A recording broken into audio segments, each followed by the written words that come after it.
Selamat datang di YouTube channel saya, Darwin. Sesi ini saya akan membahas produk yang tepat, target yang tepat. Maksudnya gimana? Saya langsung gunakan contoh kasus saja supaya lebih dapat. Pernah saya merekam topik mengenai MVP. MVP, Minimum Viable Product, yaitu standar-standar dasar yang paling fundamental, yang wajib dipenuhi dari sebuah produk. Sehingga pelanggan bisa terselesaikan masalahnya dengan menggunakan produk tersebut. Itulah minimum viable product. Tetapi, ada kalanya dalam menghasilkan satu produk, si kreator, orang yang membuat produk, dia tidak memikirkan apakah masalah yang diselesaikan adalah masalah diri sendiri atau memang masalah pelanggan. Produk dibuat untuk siapa? Sudah jelas dan sudah pasti, yaitu untuk pelanggan. Kalau tidak, produk untuk diri sendiri, ya berarti diri sendirilah itu adalah pelanggan. Jadi ujung-ujungnya adalah pelanggan. Mengapa pelanggan? Karena pelanggan itu cuma hanya dua hal.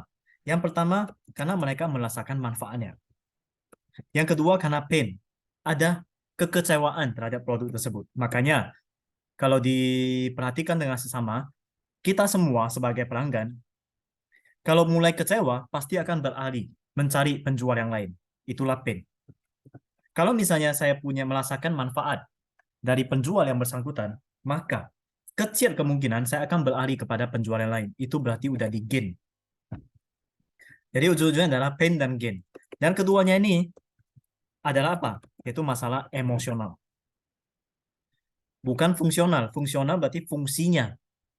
Benar, ada pelanggan yang bertransaksi, yang membeli suatu produk berdasarkan fungsi. Dia butuh, dia ada punya kebutuhan ini, makanya dia beli. Itu fungsional. Tetapi mostly, kebanyakan, mereka bertransaksi karena faktor emosional. Weekend, jalan-jalan ke mall. Pada saat jalan ke mall, memang tidak ada tujuan ya untuk refreshing, healing, cuci mata. Tetapi, pada saat tiba di mall, 1 jam kemudian, 2 jam kemudian, bisa aja dia akan membeli sesuatu hal yang sebenarnya dia tidak butuhkan. Contohnya, dia beli es krim, atau dia beli cemilan, dan lain sebagainya. Atau dia beli kopi. Itu fungsional. Tidak. Itu adalah emosional. Kenapa? Karena dia jadi ingin. Jadi ada wants. Keinginan. Buat satu produk. Tujuannya adalah untuk pelanggan. Berarti ada target. Dan targetnya itu harus tepat. Tepat di sini, ya itu nggak masalah. Apakah itu wants atau need. Keinginan atau kebutuhan. Tidak jadi masalah. Jadi dari sudut pandang orang yang menjual, orang yang menciptakan atau membuat produk tersebut, dia harus pikirkan produk itu untuk menyelesaikan masalah siapa? Pelanggan. Berarti targetnya itu harus tepat. Kalau kebetulan targetnya tidak tepat dan transaksi, ya itu anggap aja rezeki. Itu nggak masalah. Tetapi fokus kita haruslah kepada si target yang kita inginkan. Satu contoh. Ini hanya contoh. Misalkan saya ingin menjual pakaian bekas. Jadi saya sebagai penjual menjual pakaian bekas. Tidak bisa semata-mata saya langsung beli pakaian bekas, langsung dijual. Bebas, saya mau jualnya di mana. Apakah itu dijamin berhasil? Tidak. Kenapa? Karena tidak ada strategi. Tidak memikirkan bagaimana caranya calon pelanggan ya maksud saya, calon pelanggan ingin membeli pakaian bekas tersebut. Jadi tidak ada faktor emosionalnya. Nah, itu nggak boleh. Apalagi kalau misalnya hanya semata-mata memikirkan diri sendiri ya, jadi sebagai orang yang fokus menjual produk, oke, saya mau menjual pakaian bekas. Ini pakaian bekas murah, bagus. Hanya menggunakan kalimat seperti itu. Adakah orang yang akan memberi? Jawabannya tidak. Yang ada adalah kita udah salah langkah. Kenapa? Menjual pakaian bekas berarti saya harus beli dulu dong pakaian bekasnya. Masa menjual pakaian bekas yang sudah dipakai sendiri? Ya memang itu bisa aja, tapi seberapa banyak? Kan nggak mungkin. Ya pasti si penjual akan membeli pakaian bekas dari penjual yang lain, kemudian dia akan jual. Logika saja. Kalau diri sendiri, Anda sebagai penjual mengambil pakaian bekas dari penjual yang lain, oke, baru punya optimisme. Oke, saya pasti berhasil. Coba pikirkan logikanya. Orang yang pertama kali, saya kan membeli dengan penjual pakaian bekas. Yang satu lagi. Dia sendiri laku nggak? Kalau laku, dia nggak mungkin akan jual ke kamu. Jadi reseller. Tidak mungkin. Saya rasa dia akan jual sendiri semuanya. Nah, jadi secara logika, pikirkan. Kalau memang orang yang menjual pakaian bekas itu dia laku, laris. Nah, berarti kalau Anda mau menjual pakaian bekas juga, harus memikirkan sesuatu hal. Apa edit value-nya? Apa nilai tambahnya? Sehingga yang Anda jual itu berbeda dengan si penjual pakaian bekas yang lain. Jadi butuh sekali ada edit value-nya. Kemudian yang kedua, balik lagi, yaitu emosionalnya. Harus tersentuh emosional pelanggan. Bagaimana caranya supaya wants, keinginan pelanggan itu bisa tersentuh?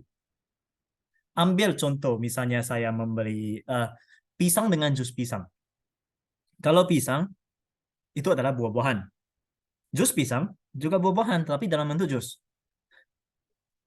Malam hari, misalnya pukul 8 malam, sambil nonton TV, quality time. Makan pisang, saya rasa itu cukup enjoy, bisa kita menikmatinya.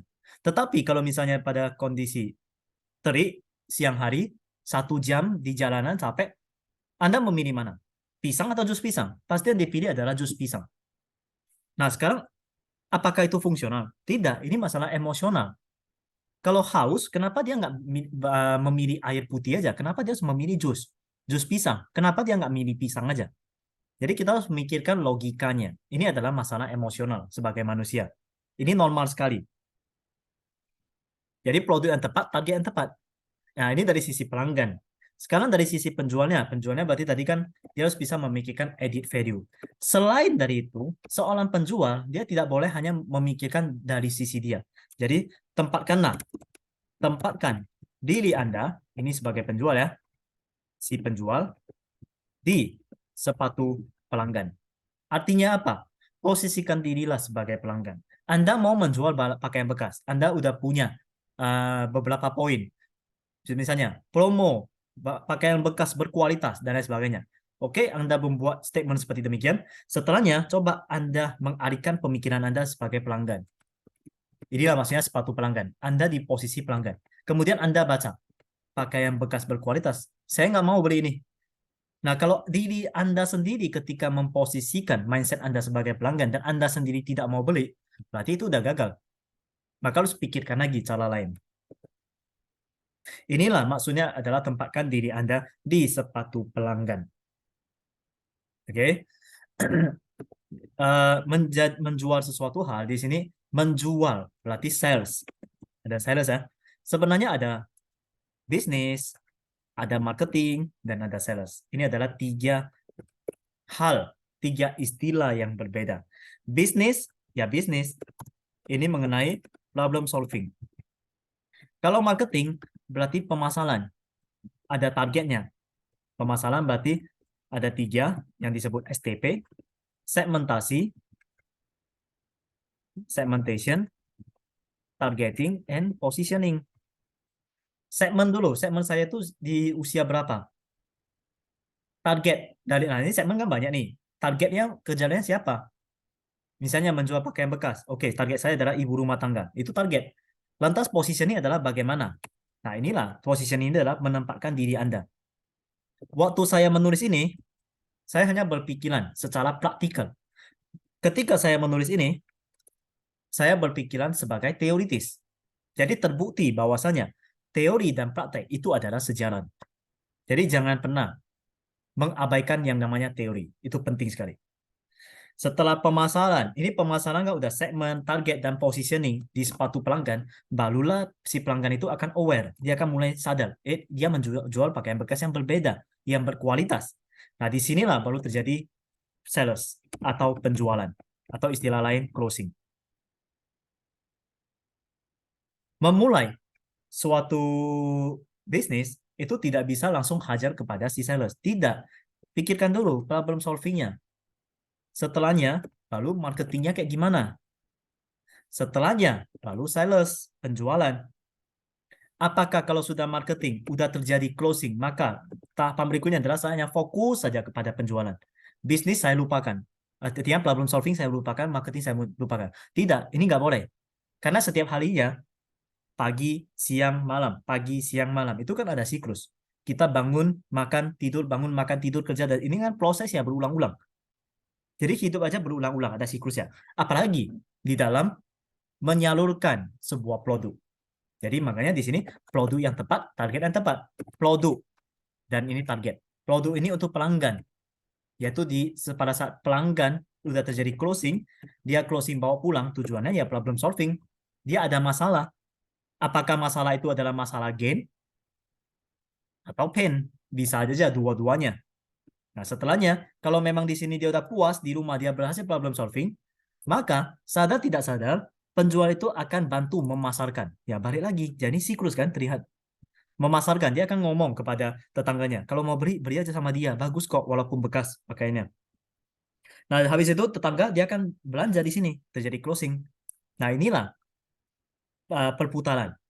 Kalau tahu yin dan yang, hitam dan putih, kadang kita harus di putih, kadang kita harus di hitam, itu maksudnya hidup itu ya berputar. Segala hal itu berputar. Sekarang udah makan, kenyang, nanti udah makan apa lagi? Udah pasti itu, karena kita ini adalah manusia. Jadi demikian pemaparan saya mengenai produk yang tepat, target yang tepat. Semoga bisa diterapkan. Ini hanyalah insight, sudut pandang. Semoga bisa diterapkan dan disesuaikan dengan kondisi. Jadi karena tidak semuanya itu sama persis. Ingat like dan subscribe YouTube channel saya, Darwin. Thank you.